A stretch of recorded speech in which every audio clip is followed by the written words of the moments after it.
جناب ابو ہریرہ رضی اللہ عنہ روایت کرتے ہیں کہ رسول کریم صلی اللہ علیہ وسلم نے فرمایا، کوئی مسلمان اپنی مسلمان عورت سے نفرت نہ کرے، اس لیے کہ اگر اس کو کوئی بات یا عادت اس کی بری لگے تو کوئی دوسری عادت اسے پسند بھی آئے گی۔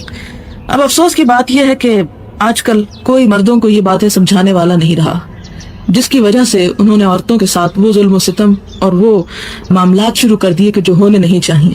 آپ دیکھیں کہ کتنے خوبصورت انداز میں آپ صلی اللہ علیہ وسلم فرما رہے ہیں کہ کوئی مسلمان اپنی مسلمان بیوی سے نفرت نہ کرے، اور پھر یہ بتایا گیا کہ کیوں نہ کرے، اس لیے کہ اگر ایک چیز ناپسند ہے تو ہو سکتا ہے کہ اسی کی دوسری چیز تمہیں پسند ہو۔ تو گویا پھر باہم اچھی طرح مل جل کر رہنے کا گر کیا ہے کہ انسان دوسرے کی خوبیوں پر نظر رکھے، دوسرے کی بھلائیوں پر نظر رکھے اور برائیوں پر کڑنا چھوڑ دے۔ اس لیے کہ اگر انسان دوسرے کی برائیوں پہ کڑتا ہی چلا جائے تو اس سے کوئی نتیجہ نکل نہیں سکتا، کوئی فائدہ ہو نہیں سکتا، اس لیے کہ صرف کڑنے سے کسی کی برائی دور نہیں ہو سکتی۔ مثال کے طور پر اگر آپ کا بچہ بیمار ہے، شدید بخار میں مبتلا ہے، اور آپ پاس بیٹھ کے رونا شروع کر دیں اور روتے چلے جائیں تو آپ کے رونے سے اس کا بخار نہیں اترے گا جب تک کہ آپ اس کو کسی ڈاکٹر کے پاس نہیں لے جاتے یا اس کو کوئی دوا نہیں دیتے۔ اسی طرح اگر ہمیں کسی کے بارے میں بھی کوئی شکایت ہے یا کسی سے بھی کوئی ناراضگی ہے تو ہم صرف اپنے دل میں کڑنا شروع کر دیں اور زبان سے اس کو نہ بتائیں یا اس کا کوئی علاج یا بندوبست نہ کریں، سوائے اپنے آپ کو جلانے کڑھانے کے اس کا کوئی بھی نتیجہ نہیں نکلے گا۔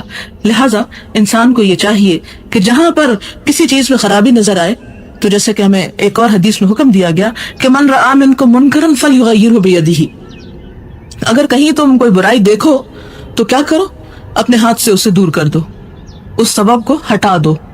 فإن لم یستطع، اگر تم ایسا نہیں کر سکتے، فبلسانہ، تو اپنی زبان سے تو بولو، زبان سے تو اس کو ہٹاؤ، پھر اگر نہیں تو پھر دل میں برا سمجھو، اور یہ ایمان کا کمزور ترین درجہ ہے۔ اسی طرح انسانی معاملات میں جو چیزیں معاملات کو بگاڑنے والی ہوں، جو خرابی پیدا کرنے والی ہوں، ان پر سب سے پہلے صرف کڑنا نہیں چاہیے بلکہ ہاتھ اور زبان سے اس خرابی کو دور کرنے کی کوشش کرنی چاہیے۔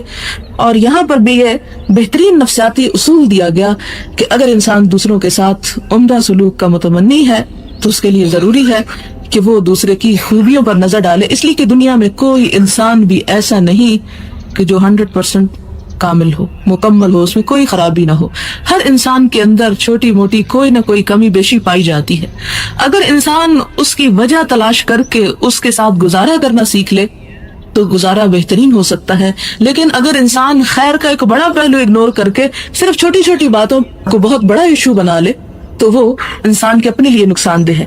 اب عام طور پر آپ دیکھیں کہ جن گھروں میں طلاقیں واقع ہو جاتی ہیں، اگر آپ کبھی سروے کریں یا آپ انالیسس کریں تو آپ دیکھیں گے بالکل معمولی اور چھوٹی چھوٹی باتیں ہوتی ہیں جن کے بارے میں صبر و تحمل سے کام نہیں لیا جاتا، جذباتی معاملات کیے جاتے ہیں، اور وہ پھر معاملات بڑھتے بڑھتے ایسی حد کو پہنچ جاتے ہیں کہ جس میں انسان کے اپنے ہی لیے نقصان ہے۔ اب دیکھیں کہ جیسے نبی صلی اللہ علیہ وسلم فرمایا کہ اگر تم اس کو اس حالت میں فائدہ اٹھا سکتے ہو تو اٹھا لو، اسی طرح ہی اٹھاؤ گے۔ اگر تم سیدھا کرنے کی کوشش کرو گے تو توڑ دو گے اور اس کا نتیجہ کچھ نہیں نکلے گا۔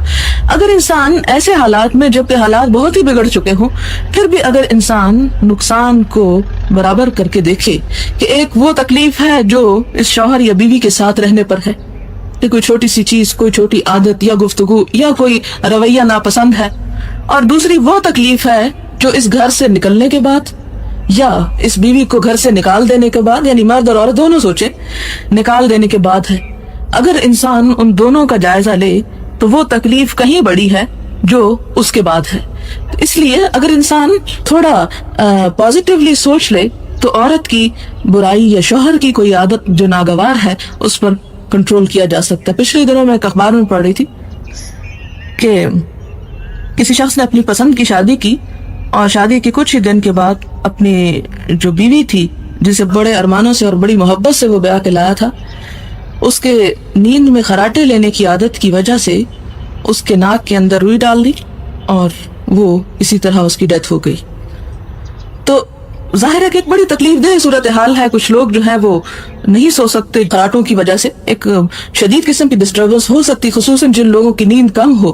لیکن آپ دیکھیں کہ انسان اپنی خوشیوں کی خاطر اگر تھوڑی سی کسی کی تکلیف برداشت نہیں کر سکتا، اگر پھول چاہیے تو اس کے ساتھ کانٹا اوائڈ کرنا چاہتا ہے تو یہ ہو نہیں سکتا۔ اگر چھوٹی چھوٹی تکلیفیں اور چھوٹی چھوٹی باتیں انسان ان کو بہت بڑا ایشو بنا لے تو زندگی گزارنا مشکل ہو جائے. لہٰذا سسرال ہو یا شوہر بیوی کا معاملہ ہو یا کہیں پر انسان جہاں کام کرتا ہو وہاں اپنے ساتھ رہنے والوں کے اور ساتھ کام کرنے والوں کے معاملات ہوں، تو ان تمام معاملات کی خوشحالی کا اور تعلقات کی بہتری کا انحصار اس بات پر ہے کہ انسان کتنا ضبط کرنا جانتا ہے.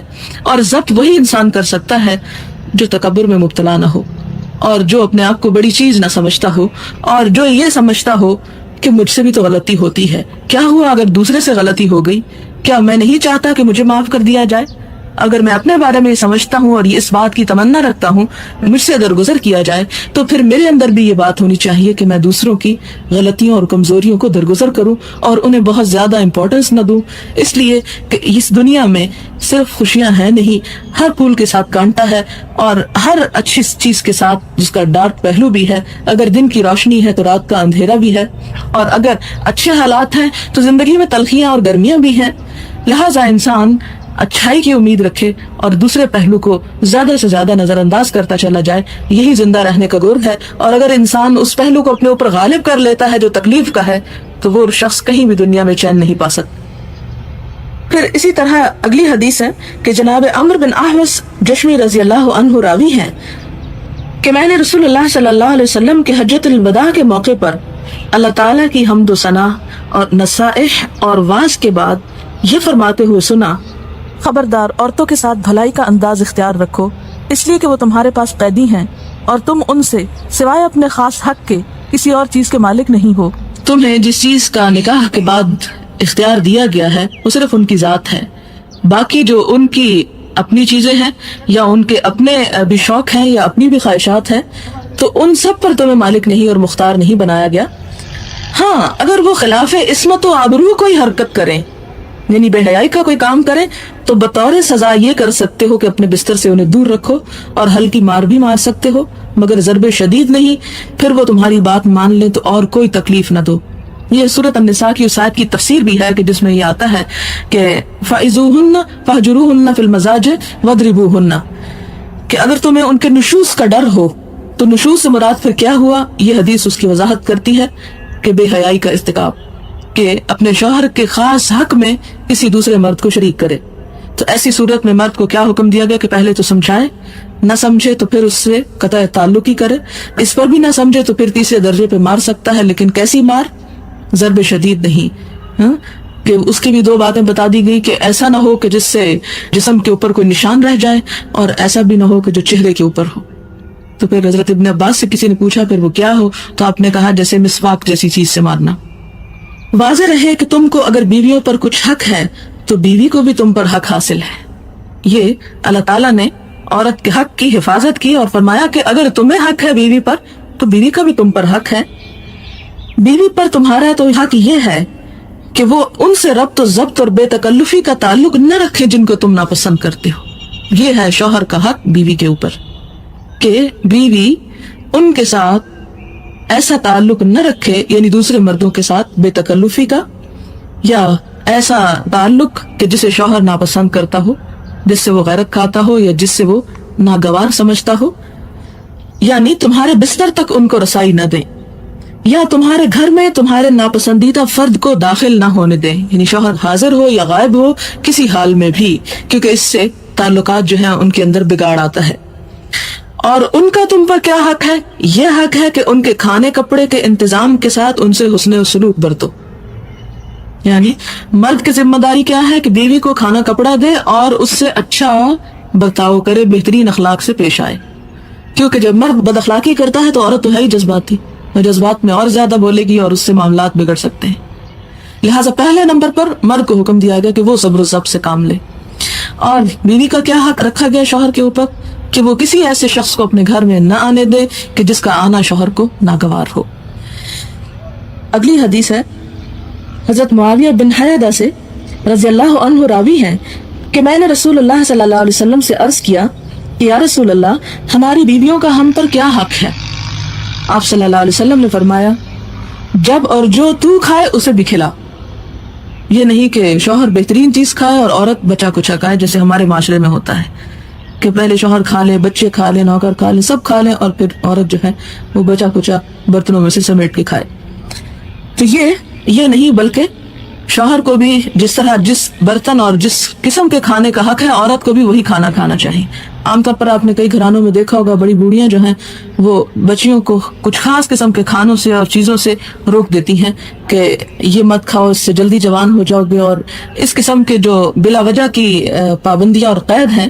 تو اسلام نے کسی ایسے کھانے سے منع نہیں کیا جو مرد کھا سکتا اور عورت نہ کھا سکتی ہو. اور جس طرح کہ قرآن پاک میں بھی آیا کہ اللہ نے تمہیں رزق دیا تھا، پھر فجعلتم منہ حلالا و حراما، کہ تم نے اس سے حلال اور حرام کے فلسفے خود گھڑ لیے اور خود اس کو تقسیم کر دیا.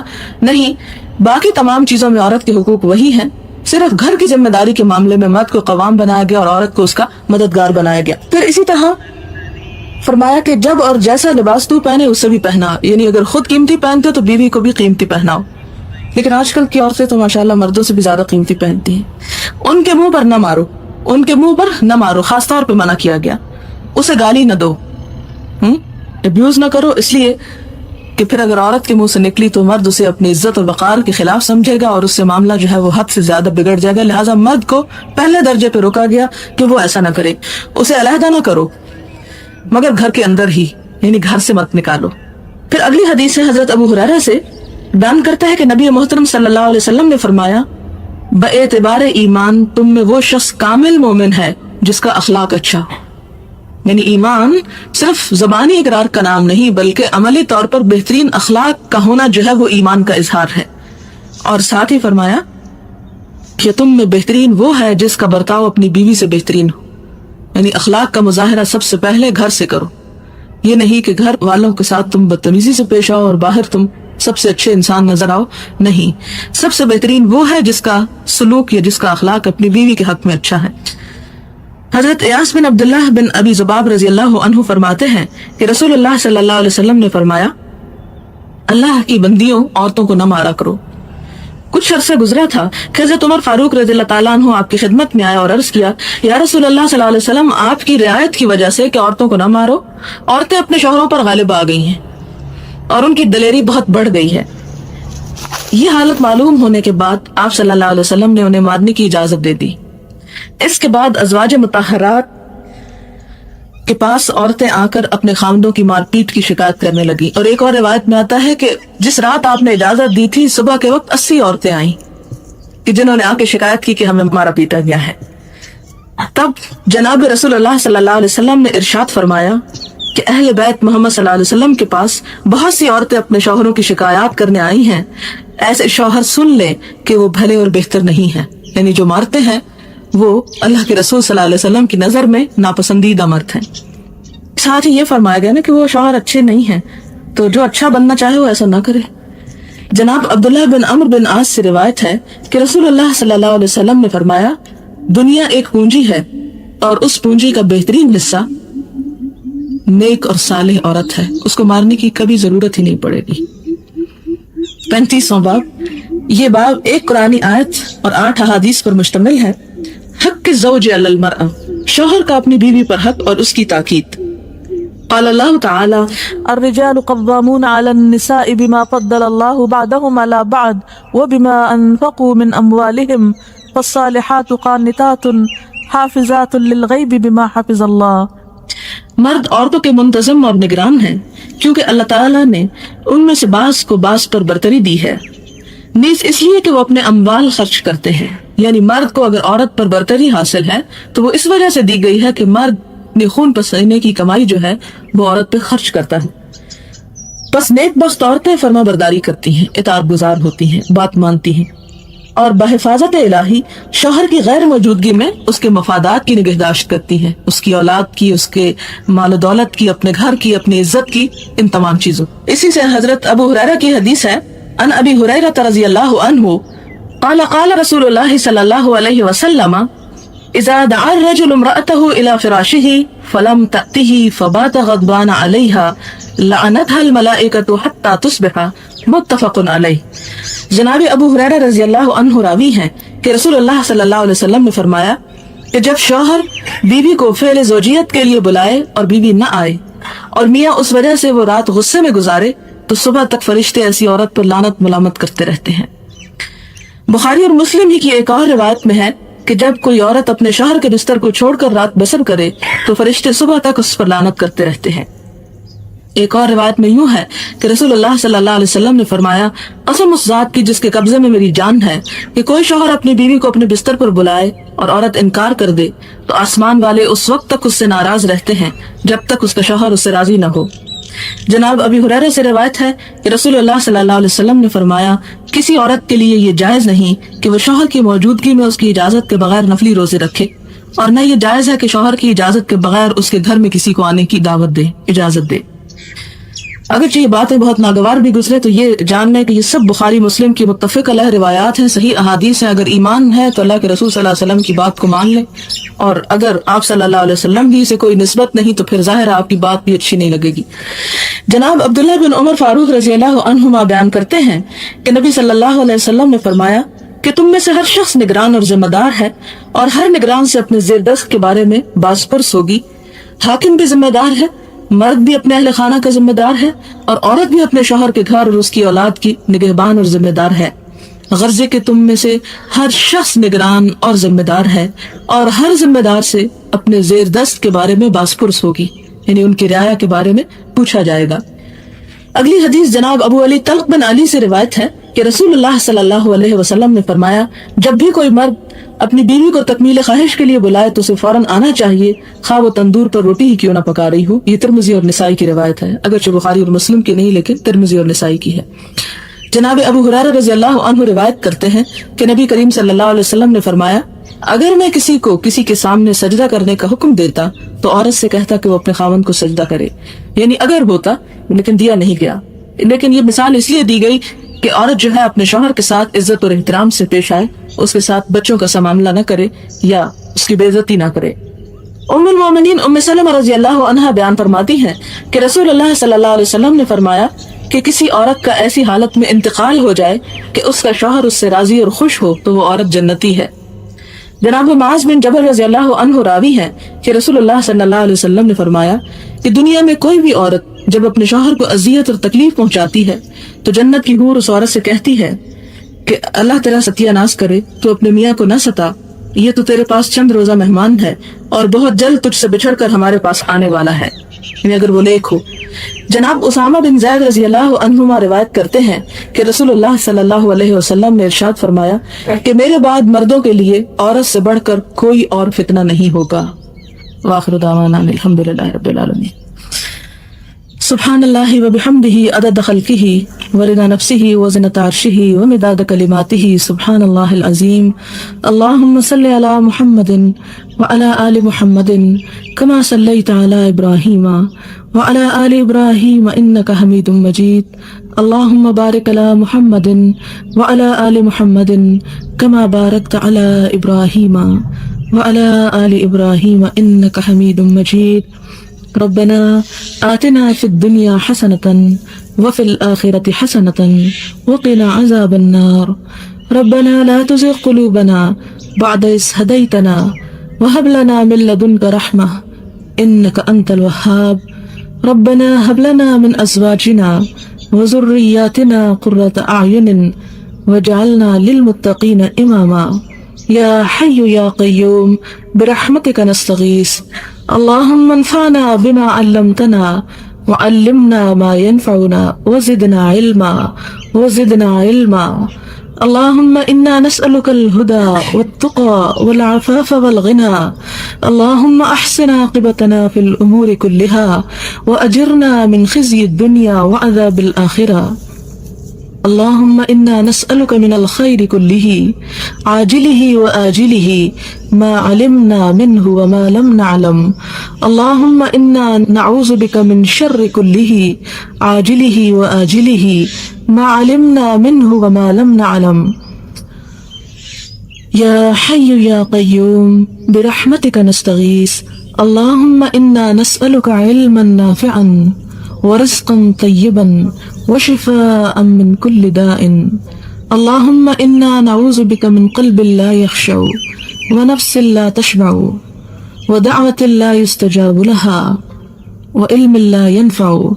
یا حی یا قیوم برحمتک نستغیث اللهم طهر قلوبنا من النفاق وعملنا من الرياء ولساننا من الكذب فإنك تعلم خائنة الأعين وما تخفي الصدور یا حی یا قیوم برحمتک نستغیث اللهم انا نعوذ بك من جهد البلاء ودرك الشقاء وسوء القضاء وشماتة الأعداء یا حی یا قیوم برحمتک نستغیث لا الہ الا اللہ انت الحلیم الکریم سبحان اللہ رب العرش العظیم والحمد للہ رب العالمین رب نسألک موجبات رحمتک وعزائم مغفرتک والغنیمت من کل بر۔ جناب ابو ہریرہ رضی اللہ عنہ روایت کرتے ہیں کہ رسول کریم صلی اللہ علیہ وسلم نے فرمایا کوئی مسلمان اپنی مسلمان عورت سے نفرت نہ کرے، اس لیے کہ اگر اس کو کوئی بات یا عادت اس کی بری لگے تو کوئی دوسری عادت اسے پسند بھی آئے گی۔ اب افسوس کی بات یہ ہے کہ آج کل کوئی مردوں کو یہ باتیں سمجھانے والا نہیں رہا، جس کی وجہ سے انہوں نے عورتوں کے ساتھ وہ ظلم و ستم اور وہ معاملات شروع کر دیے کہ جو ہونے نہیں چاہیے۔ آپ دیکھیں کہ کتنے خوبصورت انداز میں آپ صلی اللہ علیہ وسلم فرما رہے ہیں کہ کوئی مسلمان اپنی مسلمان بیوی سے نفرت نہ کرے، اور پھر یہ بتایا گیا کہ کیوں نہ کرے، اس لیے کہ اگر ایک چیز ناپسند ہے تو ہو سکتا ہے کہ اسی کی دوسری چیز تمہیں پسند ہو۔ تو گویا پھر باہم اچھی طرح مل جل کر رہنے کا گر کیا ہے کہ انسان دوسرے کی خوبیوں پر نظر رکھے، دوسرے کی بھلائیوں پر نظر رکھے اور برائیوں پر کڑنا چھوڑ دے، اس لیے کہ اگر انسان دوسرے کی برائیوں پہ کڑتا ہی چلا جائے تو اس سے کوئی نتیجہ نکل نہیں سکتا، کوئی فائدہ ہو نہیں سکتا، اس لیے کہ صرف کڑنے سے کسی کی برائی دور نہیں ہو سکتی۔ مثال کے طور پر اگر آپ کا بچہ بیمار ہے، شدید بخار میں مبتلا ہے، اور آپ پاس بیٹھ کے رونا شروع کر دیں اور روتے چلے جائیں تو آپ کے رونے سے اس کا بخار نہیں اترے گا جب تک کہ آپ اس کو کسی ڈاکٹر کے پاس نہیں لے جاتے یا اس کو کوئی دوا نہیں دیتے۔ اسی طرح اگر ہمیں کسی کے بارے میں بھی کوئی شکایت ہے یا کسی سے بھی کوئی ناراضگی ہے تو ہم صرف اپنے دل میں کڑنا شروع کر دیں اور زبان سے اس کو نہ بتائیں یا اس کا کوئی علاج یا بندوبست نہ کریں، سوائے اپنے آپ کو جلانے کڑھانے کے اس کا کوئی بھی نتیجہ نہیں نکلے گا۔ لہٰذا انسان کو یہ چاہیے کہ جہاں پر کسی چیز میں خرابی نظر آئے، تو جیسے کہ ہمیں ایک اور حدیث میں حکم دیا گیا کہ من رآ منکم منکرا فلیغیرہ بیدہ، اگر کہیں تم کوئی برائی دیکھو تو کیا کرو، اپنے ہاتھ سے اسے دور کر دو، اس سبب کو ہٹا دو۔ فإن لم یستطع، اگر تم ایسا نہیں کر سکتے، فبلسانہ، تو اپنی زبان سے تو بولو، زبان سے تو اس کو ہٹاؤ، پھر اگر نہیں تو پھر دل میں برا سمجھو، اور یہ ایمان کا کمزور ترین درجہ ہے۔ اسی طرح انسانی معاملات میں جو چیزیں معاملات کو بگاڑنے والی ہوں، جو خرابی پیدا کرنے والی ہوں، ان پر سب سے پہلے صرف کڑنا نہیں چاہیے بلکہ ہاتھ اور زبان سے اس خرابی کو دور کرنے کی کوشش کرنی چاہیے۔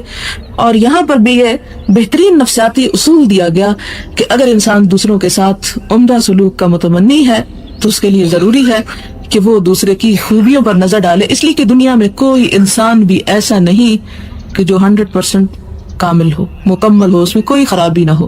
ہر انسان کے اندر چھوٹی موٹی کوئی نہ کوئی کمی بیشی پائی جاتی ہے۔ اگر انسان اس کی وجہ تلاش کر کے اس کے ساتھ گزارا کرنا سیکھ لے تو گزارا بہترین ہو سکتا ہے، لیکن اگر انسان خیر کا ایک بڑا پہلو اگنور کر کے صرف چھوٹی چھوٹی باتوں کو بہت بڑا ایشو بنا لے تو وہ انسان کے اپنے لیے نقصان دہ ہے۔ اب عام طور پر آپ دیکھیں کہ جن گھروں میں طلاقیں واقع ہو جاتی ہیں، اگر آپ کبھی سروے کریں یا آپ انالیسس کریں تو آپ دیکھیں گے بالکل معمولی اور چھوٹی چھوٹی باتیں ہوتی ہیں جن کے بارے میں صبر و تحمل سے کام نہیں لیا جاتا، جذباتی معاملات کیے جاتے ہیں، اور وہ پھر معاملات بڑھتے بڑھتے ایسی حد کو پہنچ جاتے ہیں کہ جس میں انسان کے اپنے ہی لیے نقصان ہے۔ اب دیکھیں کہ جیسے نبی صلی اللہ علیہ وسلم فرمایا کہ اگر تم اس کو اس حالت میں فائدہ اٹھا سکتے ہو تو اٹھا لو، اسی طرح ہی اٹھاؤ گے۔ اگر تم سیدھا کرنے کی کوشش کرو گے تو توڑ دو گے اور اس کا نتیجہ کچھ نہیں نکلے گا۔ اگر انسان ایسے حالات میں جبکہ حالات بہت ہی بگڑ چکے ہوں پھر بھی اگر انسان نقصان کو برابر کر کے دیکھے کہ ایک وہ تکلیف ہے جو اس شوہر یا بیوی کے ساتھ رہنے پر ہے کہ کوئی چھوٹی سی چیز، کوئی چھوٹی عادت یا گفتگو یا کوئی رویہ ناپسند ہے، اور دوسری وہ تکلیف ہے جو اس گھر سے نکلنے کے بعد یا اس بیوی کو گھر سے نکال دینے کے بعد، یعنی مرد اور عورت دونوں سوچیں، نکال دینے کے بعد ہے۔ اگر انسان ان دونوں کا جائزہ لے تو وہ تکلیف کہیں بڑی ہے جو اس کے بعد ہے۔ اس لیے اگر انسان تھوڑا پازیٹیولی سوچ لے تو عورت کی برائی یا شوہر کی کوئی عادت جو ناگوار ہے اس پر کنٹرول کیا جا سکتا ہے. پچھلے دنوں میں ایک اخبار میں پڑھ رہی تھی کہ کسی شخص نے اپنی پسند کی شادی کی اور شادی کے کچھ ہی دن کے بعد اپنی جو بیوی تھی جسے بڑے ارمانوں سے اور بڑی محبت سے وہ بیاہ کے لایا تھا، اس کے نیند میں خراٹے لینے کی عادت کی وجہ سے اس کے ناک کے اندر روئی ڈال دی اور وہ اسی طرح اس کی ڈیتھ ہو گئی. تو ظاہر ہے کہ ایک بڑی تکلیف دہ صورتحال ہے. کچھ لوگ جو ہیں وہ نہیں سو سکتے خراٹوں کی وجہ سے، ایک شدید قسم کی ڈسٹربنس ہو سکتی، خصوصاً جن لوگوں کی نیند کم ہو. لیکن آپ دیکھیں کہ انسان اپنی خوشیوں کی خاطر اگر تھوڑی سی کسی کی تکلیف برداشت نہیں کر سکتا، اگر پھول چاہیے تو اس کے ساتھ کانٹا اوائڈ کرنا چاہتا ہے تو یہ ہو نہیں سکتا. اگر چھوٹی چھوٹی تکلیفیں اور چھوٹی چھوٹی باتیں انسان ان کو بہت بڑا ایشو بنا لے تو زندگی گزارنا مشکل ہو جائے. لہٰذا سسرال ہو یا شوہر بیوی کا معاملہ ہو یا کہیں پر انسان جہاں کام کرتا ہو وہاں اپنے ساتھ رہنے والوں کے اور ساتھ کام کرنے والوں کے معاملات ہوں، تو ان تمام معاملات کی خوشحالی کا اور تعلقات کی بہتری کا انحصار اس بات پر ہے کہ انسان کتنا ضبط کرنا جانتا ہے. اور ضبط وہی انسان کر سکتا ہے جو تکبر میں مبتلا نہ ہو اور جو اپنے آپ کو بڑی چیز نہ سمجھتا ہو اور جو یہ سمجھتا ہو کہ مجھ سے بھی تو غلطی ہوتی ہے. کیا ہوا اگر دوسرے سے غلطی ہو گئی؟ کیا میں نہیں چاہتا کہ مجھے معاف کر دیا جائے؟ اگر میں اپنے بارے میں یہ سمجھتا ہوں اور اس بات کی تمنا رکھتا ہوں مجھ سے درگزر کیا جائے تو پھر میرے اندر بھی یہ بات ہونی چاہیے کہ میں دوسروں کی غلطیوں اور کمزوریوں کو درگزر کروں اور انہیں بہت زیادہ امپورٹنس نہ دوں. اس لیے کہ اس دنیا میں صرف خوشیاں ہیں نہیں، ہر پھول کے ساتھ کانٹا ہے اور ہر اچھی چیز کے ساتھ جس کا ڈارک پہلو بھی ہے. اگر دن کی روشنی ہے تو رات کا اندھیرا بھی ہے، اور اگر اچھے حالات ہیں تو زندگی میں تلخیاں اور گرمیاں بھی ہیں. لہٰذا انسان اچھائی کی امید رکھے اور دوسرے پہلو کو زیادہ سے زیادہ نظر انداز کرتا چلا جائے. یہی زندہ رہنے کا گر ہے. اور اگر انسان اس پہلو کو اپنے اوپر غالب کر لیتا ہے جو تکلیف کا ہے تو وہ شخص کہیں بھی دنیا میں چین نہیں پا سکتا. پھر اسی طرح اگلی حدیث ہے کہ جناب عمرو بن احوص جشمی رضی اللہ عنہ راوی ہیں کہ میں نے رسول اللہ صلی اللہ علیہ وسلم کے حجۃ الوداع کے موقع پر اللہ تعالیٰ کی حمد و ثنا اور نصائح اور وعظ کے بعد یہ فرماتے ہوئے سنا، خبردار عورتوں کے ساتھ بھلائی کا انداز اختیار رکھو، اس لیے کہ وہ تمہارے پاس قیدی ہیں اور تم ان سے سوائے اپنے خاص حق کے کسی اور چیز کے مالک نہیں ہو. تمہیں جس چیز کا نکاح کے بعد اختیار دیا گیا ہے وہ صرف ان کی ذات ہے. باقی جو ان کی اپنی چیزیں ہیں یا ان کے اپنے بھی شوق ہیں یا اپنی بھی خواہشات ہیں تو ان سب پر تمہیں مالک نہیں اور مختار نہیں بنایا گیا. ہاں اگر وہ خلاف عصمت و آبرو کوئی حرکت کریں یعنی بے حیائی کا کوئی کام کریں تو بطور سزا یہ کر سکتے ہو کہ اپنے بستر سے انہیں دور رکھو اور ہلکی مار بھی مار سکتے ہو مگر ضرب شدید نہیں. پھر وہ تمہاری بات مان لیں تو اور کوئی تکلیف نہ دو. یہ سورۃ النساء کی اس آیت کی تفسیر بھی ہے کہ جس میں یہ آتا ہے کہ فَإِذُوهُنَّ فَاهْجُرُوهُنَّ فِي الْمَضَاجِعِ وَاضْرِبُوهُنَّ کہ اگر تمہیں ان کے نشوز کا ڈر ہو تو نشوز سے مراد پھر کیا ہوا؟ یہ حدیث اس کی وضاحت کرتی ہے کہ بے حیائی کا ارتکاب، کہ اپنے شوہر کے خاص حق میں کسی دوسرے مرد کو شریک کرے. تو ایسی صورت میں مرد کو کیا حکم دیا گیا کہ پہلے تو سمجھائے، نہ سمجھے تو پھر اس سے قطع تعلق ہی کرے، اس پر بھی نہ سمجھے تو پھر تیسرے درجے پہ مار سکتا ہے، لیکن کیسی مار؟ ضرب شدید نہیں. کہ اس کی بھی دو باتیں بتا دی گئی کہ ایسا نہ ہو کہ جس سے جسم کے اوپر کوئی نشان رہ جائے اور ایسا بھی نہ ہو کہ جو چہرے کے اوپر ہو. تو پھر حضرت ابن عباس سے کسی نے پوچھا پھر وہ کیا ہو؟ تو آپ نے کہا جیسے مسواک جیسی چیز سے مارنا. واضح رہے کہ تم کو اگر بیویوں پر کچھ حق ہے تو بیوی کو بھی تم پر حق حاصل ہے. یہ اللہ تعالیٰ نے عورت کے حق کی حفاظت کی اور فرمایا کہ اگر تمہیں حق ہے بیوی پر تو بیوی کا بھی تم پر حق ہے. بیوی پر تمہارا تو حق یہ ہے کہ وہ ان سے ربط و ضبط اور بے تکلفی کا تعلق نہ رکھے جن کو تم ناپسند کرتے ہو.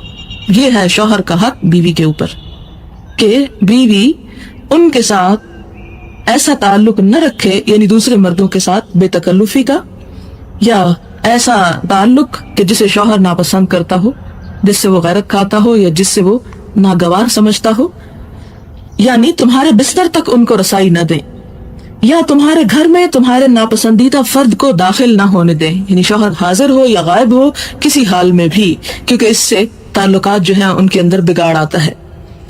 اور ان کا تم پر کیا حق ہے؟ یہ حق ہے کہ ان کے کھانے کپڑے کے انتظام کے ساتھ ان سے حسن سلوک برتو. یعنی مرد کی ذمہ داری کیا ہے کہ بیوی کو کھانا کپڑا دے اور اس سے اچھا برتاؤ کرے, بہترین اخلاق سے پیش آئے. کیونکہ جب مرد بد اخلاقی کرتا ہے تو عورت تو ہے ہی جذباتی, وہ جذبات میں اور زیادہ بولے گی اور اس سے معاملات بگڑ سکتے ہیں. لہٰذا پہلے نمبر پر مرد کو حکم دیا گیا کہ وہ صبر و ضبط سے کام لے. اور بیوی کا کیا حق رکھا گیا شوہر کے اوپر کہ وہ کسی ایسے شخص کو اپنے گھر میں نہ آنے دے کہ جس کا آنا شوہر کو ناگوار ہو. اگلی حدیث ہے حضرت معاویہ بن حیدہ سے رضی اللہ عنہ راوی ہیں کہ میں نے رسول اللہ صلی اللہ علیہ وسلم سے عرض کیا کہ یا رسول اللہ, ہماری بیویوں کا ہم پر کیا حق ہے؟ آپ صلی اللہ علیہ وسلم نے فرمایا, جب اور جو تو کھائے اسے بھی کھلا. یہ نہیں کہ شوہر بہترین چیز کھائے اور عورت بچا کچا کھائے جیسے ہمارے معاشرے میں ہوتا ہے کہ پہلے شوہر کھا لے, بچے کھا لے, نوکر کھا لے, سب کھا لے اور پھر عورت جو ہے وہ بچا کچا برتنوں میں سے سمیٹ کے کھائے. تو یہ نہیں, بلکہ شوہر کو بھی جس طرح جس برتن اور جس قسم کے کھانے کا حق ہے, عورت کو بھی وہی کھانا کھانا چاہیے. عام طور پر آپ نے کئی گھرانوں میں دیکھا ہوگا بڑی بوڑھیاں جو ہیں وہ بچیوں کو کچھ خاص قسم کے کھانوں سے اور چیزوں سے روک دیتی ہیں کہ یہ مت کھاؤ, اس سے جلدی جوان ہو جاؤ گے. اور اس قسم کے جو بلا وجہ کی پابندیاں اور قید ہیں, تو اسلام نے کسی ایسے کھانے سے منع نہیں کیا جو مرد کھا سکتا اور عورت نہ کھا سکتی ہو. اور جس طرح کہ قرآن پاک میں بھی آیا کہ اللہ نے تمہیں رزق دیا تھا, پھر فجعلتم منہ حلالا و حراما, کہ تم نے اس سے حلال اور حرام کے فلسفے خود گھڑ لیے اور خود اس کو تقسیم کر دیا. نہیں, باقی تمام چیزوں میں عورت کے حقوق وہی ہیں, صرف گھر کی ذمہ داری کے معاملے میں مرد کو قوام بنایا گیا اور عورت کو اس کا مددگار بنایا گیا. پھر اسی طرح فرمایا کہ جب اور جیسا لباس تو پہنے اسے بھی پہنا, یعنی اگر خود قیمتی پہنتے تو بیوی کو بھی قیمتی پہناؤ. لیکن آج کل کی عورتیں تو ماشاءاللہ مردوں سے بھی زیادہ قیمتی پہنتی ہیں. ان کے منہ پر نہ مارو, ان کے منہ پر نہ مارو, خاص طور پہ منع کیا گیا. اسے گالی نہ دو, ابیوز نہ کرو, اس لیے کہ پھر اگر عورت کے منہ سے نکلی تو مرد اسے اپنی عزت اور وقار کے خلاف سمجھے گا اور اس سے معاملہ جو ہے وہ حد سے زیادہ بگڑ جائے گا. لہٰذا مرد کو پہلے درجے پہ روکا گیا کہ وہ ایسا نہ کرے. اسے علیحدہ نہ کرو مگر گھر کے اندر ہی, یعنی گھر سے مت نکالو. پھر اگلی حدیث ہے حضرت ابو ہریرہ سے, بیان کرتا ہے کہ نبی محترم صلی اللہ علیہ وسلم نے فرمایا, باعتبار ایمان تم میں وہ شخص کامل مومن ہے جس کا اخلاق اچھا. یعنی ایمان صرف زبانی اقرار کا نام نہیں بلکہ عملی طور پر بہترین اخلاق کا ہونا جو ہے وہ ایمان کا اظہار ہے. اور ساتھ ہی فرمایا کہ تم میں بہترین وہ ہے جس کا برتاؤ اپنی بیوی سے بہترین ہو. یعنی اخلاق کا مظاہرہ سب سے پہلے گھر سے کرو. یہ نہیں کہ گھر والوں کے ساتھ تم بدتمیزی سے پیش آؤ اور باہر تم سب سے اچھے انسان نظر آؤ. نہیں, سب سے بہترین وہ ہے جس کا سلوک یا جس کا اخلاق اپنی بیوی کے حق میں اچھا ہے. حضرت ایاس بن عبداللہ بن ابی ذباب رضی اللہ عنہ فرماتے ہیں کہ رسول اللہ صلی اللہ علیہ وسلم نے فرمایا, اللہ کی بندیوں عورتوں کو نہ مارا کرو. کچھ عرصہ گزرا تھا کہ حضرت عمر فاروق رضی اللہ تعالیٰ عنہ آپ کی خدمت میں آئے اور عرض کیا, یا رسول اللہ صلی اللہ علیہ وسلم, آپ کی رعایت کی وجہ سے کہ عورتوں کو نہ مارو, عورتیں اپنے شوہروں پر غالب آ گئی ہیں اور ان کی دلیری بہت بڑھ گئی ہے. یہ حالت معلوم ہونے کے بعد آپ صلی اللہ علیہ وسلم نے انہیں مارنے کی اجازت دے دی. اس کے بعد ازواج مطہرات کے پاس عورتیں آ کر اپنے خاوندوں کی مار پیٹ کی شکایت کرنے لگی. اور ایک اور روایت میں آتا ہے کہ جس رات آپ نے اجازت دی تھی صبح کے وقت 80 عورتیں آئیں کہ جنہوں نے آ کے شکایت کی کہ ہمیں مارا پیٹا گیا ہے. تب جناب رسول اللہ صلی اللہ علیہ وسلم نے ارشاد فرمایا کہ اہل بیت محمد صلی اللہ علیہ وسلم کے پاس بہت سی عورتیں اپنے شوہروں کی شکایات کرنے آئی ہیں. ایسے شوہر سن لیں کہ وہ بھلے اور بہتر نہیں ہیں, یعنی جو مارتے ہیں وہ اللہ کے رسول صلی اللہ علیہ وسلم کی نظر میں ناپسندیدہ مرد ہیں. ساتھ ہی یہ فرمایا گیا نا کہ وہ شوہر اچھے نہیں ہیں, تو جو اچھا بننا چاہے وہ ایسا نہ کرے. جناب عبداللہ بن عمرو بن عاص سے روایت ہے کہ رسول اللہ صلی اللہ علیہ وسلم نے فرمایا, دنیا ایک پونجی ہے اور اس پونجی کا بہترین حصہ نیک اور صالح عورت ہے, اس کو مارنے کی کبھی ضرورت ہی نہیں پڑے گی. 35واں باب. یہ باب ایک قرآنی آیت اور 8 احادیث پر مشتمل ہے. حق الزوج علی المرأة, شوہر کا اپنی بیوی پر حق اور اس کی تاکید.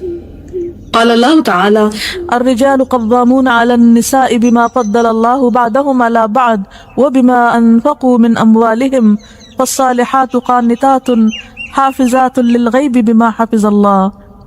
مرد عورتوں کے منتظم اور نگران ہیں کیونکہ اللہ تعالیٰ نے ان میں سے بعض کو بعض پر برتری دی ہے, نیز اس لیے کہ وہ اپنے اموال خرچ کرتے ہیں. یعنی مرد کو اگر عورت پر برتری حاصل ہے تو وہ اس وجہ سے دی گئی ہے کہ مرد نے خون پسینے کی کمائی جو ہے وہ عورت پہ خرچ کرتا ہے. بس نیک بخت عورتیں فرما برداری کرتی ہیں، اطاعت گزار ہوتی ہیں، بات مانتی ہیں، اور بحفاظت الہی شوہر کی غیر موجودگی میں اس کے مفادات کی نگہداشت کرتی ہیں، اس کی اولاد کی، اس کے مال و دولت کی، اپنے گھر کی، اپنی عزت کی، ان تمام چیزوں۔ اسی سے حضرت ابو ہریرہ کی حدیث ہے، ان ابی ہریرہ رضی اللہ عنہ قال قال رسول اللہ صلی اللہ علیہ وسلم اذا دعا الرجل امرأته الى فراشه فلم تأته فبات غضبان عليها لعنتها الملائکة حتى تصبح، متفق علیہ۔ جناب ابو ہریرہ رضی اللہ عنہ راوی ہیں کہ رسول اللہ صلی اللہ علیہ وسلم نے فرمایا کہ جب شوہر بیوی کو فعل زوجیت کے لیے بلائے اور بیوی نہ آئے اور میاں اس وجہ سے وہ رات غصے میں گزارے تو صبح تک فرشتے ایسی عورت پر لعنت ملامت کرتے رہتے ہیں۔ بخاری اور مسلم ہی کی ایک اور روایت میں ہے کہ جب کوئی عورت اپنے شوہر کے بستر کو چھوڑ کر رات بسر کرے تو فرشتے صبح تک اس پر لعنت کرتے رہتے ہیں۔ ایک اور روایت میں یوں ہے کہ رسول اللہ صلی اللہ علیہ وسلم نے فرمایا، قسم اس ذات کی جس کے قبضے میں میری جان ہے، کہ کوئی شوہر اپنی بیوی کو اپنے بستر پر بلائے اور عورت انکار کر دے تو آسمان والے اس وقت تک اس سے ناراض رہتے ہیں جب تک اس کا شوہر اس سے راضی نہ ہو۔ جناب ابی ہریرہ سے روایت ہے کہ رسول اللہ صلی اللہ علیہ وسلم نے فرمایا، کسی عورت کے لیے یہ جائز نہیں کہ وہ شوہر کی موجودگی میں اس کی اجازت کے بغیر نفلی روزے رکھے، اور نہ یہ جائز ہے کہ شوہر کی اجازت کے بغیر اس کے گھر میں کسی کو آنے کی اجازت دے۔ اگرچہ یہ باتیں بہت ناگوار بھی گزرے تو یہ جاننا ہے کہ یہ سب بخاری مسلم کی متفق علیہ روایات ہیں، صحیح احادیث ہیں۔ اگر ایمان ہے تو اللہ کے رسول صلی اللہ علیہ وسلم کی بات کو مان لیں، اور اگر آپ صلی اللہ علیہ وسلم کی سے کوئی نسبت نہیں تو پھر ظاہر آپ کی بات بھی اچھی نہیں لگے گی۔ جناب عبداللہ بن عمر فاروق رضی اللہ عنہما بیان کرتے ہیں کہ نبی صلی اللہ علیہ وسلم نے فرمایا کہ تم میں سے ہر شخص نگران اور ذمہ دار ہے، اور ہر نگران سے اپنے زیر دست کے بارے میں باز پرس ہوگی۔ حاکم بھی ذمہ دار ہے، مرد بھی اپنے اہل خانہ کا ذمہ دار ہے، اور عورت بھی اپنے شوہر کے گھر اور اس کی اولاد کی نگہبان اور ذمہ دار ہے۔ غرضے کہ تم میں سے ہر شخص نگران اور ذمہ دار ہے، اور ہر ذمہ دار سے اپنے زیر دست کے بارے میں باز پرس ہوگی، یعنی ان کی رعایا کے بارے میں پوچھا جائے گا۔ اگلی حدیث جناب ابو علی طلق بن علی سے روایت ہے کہ رسول اللہ صلی اللہ علیہ وسلم نے فرمایا، جب بھی کوئی مرد اپنی بیوی کو تکمیل خواہش کے لیے بلائے تو اسے فوراً آنا چاہیے، خواہ وہ تندور پر روٹی ہی کیوں نہ پکا رہی ہو۔ یہ ترمذی اور نسائی کی روایت ہے، اگرچہ بخاری اور مسلم کی نہیں لیکن ترمذی اور نسائی کی ہے۔ جناب ابو ہریرہ رضی اللہ عنہ روایت کرتے ہیں کہ نبی کریم صلی اللہ علیہ وسلم نے فرمایا، اگر میں کسی کو کسی کے سامنے سجدہ کرنے کا حکم دیتا تو عورت سے کہتا کہ وہ اپنے خاوند کو سجدہ کرے، یعنی اگر ہوتا، لیکن دیا نہیں گیا۔ لیکن یہ مثال اس لیے دی گئی کہ عورت جو ہے اپنے شوہر کے ساتھ عزت اور احترام سے پیش آئے، اس کے ساتھ بچوں کا سا معاملہ نہ کرے یا اس کی بے عزتی نہ کرے۔ ام المومنین ام سلمہ رضی اللہ عنہا بیان فرماتی ہیں کہ رسول اللہ صلی اللہ علیہ وسلم نے فرمایا کہ کسی عورت کا ایسی حالت میں انتقال ہو جائے کہ اس کا شوہر اس سے راضی اور خوش ہو تو وہ عورت جنتی ہے۔ جناب معاذ بن جبل رضی اللہ عنہ راوی ہے کہ رسول اللہ صلی اللہ علیہ وسلم نے فرمایا کہ دنیا میں کوئی بھی عورت جب اپنے شوہر کو اذیت اور تکلیف پہنچاتی ہے تو جنت کی حور اس عورت سے کہتی ہے کہ اللہ تیرا ستیہ ناز کرے، تو اپنے میاں کو نہ ستا، یہ تو تیرے پاس چند روزہ مہمان ہے اور بہت جلد تجھ سے بچھڑ کر ہمارے پاس آنے والا ہے، یعنی اگر وہ نیک ہو۔ جناب اسامہ بن زید رضی اللہ عنہما روایت کرتے ہیں کہ رسول اللہ صلی اللہ علیہ وسلم نے ارشاد فرمایا کہ میرے بعد مردوں کے لیے عورت سے بڑھ کر کوئی اور فتنہ نہیں ہوگا۔ وآخر دعوانا الحمدللہ رب العالمین۔ سبحان اللہ وبحمدہ عدد خلقہ ورضا نفسہ وزنۃ عرشہ ومداد کلماتہ، سبحان اللہ العظیم۔ اللہم صلی علی محمد وعلی آل محمد کما صلیت علی ابراہیم وعلی آل ابراہیم انک حمید مجید۔ اللہم بارک علی محمد وعلی آل محمد کما بارکت علی ابراہیم وعلی آل ابراہیم انک حمید مجید۔ ربنا آتنا في الدنيا حسنة وفي الآخرة حسنة وقنا عذاب النار۔ ربنا لا تزغ قلوبنا بعد إذ هديتنا وهب لنا من لدنك رحمة إنك أنت الوهاب۔ ربنا هب لنا من أزواجنا وذرياتنا قرة أعين واجعلنا للمتقين إماما۔ يا حي يا قيوم برحمتك نستغيث، اللهم انفعنا بما علمتنا وعلمنا ما ينفعنا وزدنا علما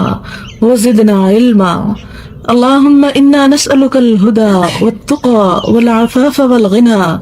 اللهم أحسن عاقبتنا في الأمور كلها وأجرنا من خزي الدنيا وعذاب الآخرة.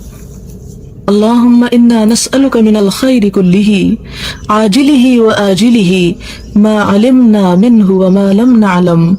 اللهم إنا نعوذ بك من شر كله عاجله وآجله ما علمنا منه وما لم نعلم.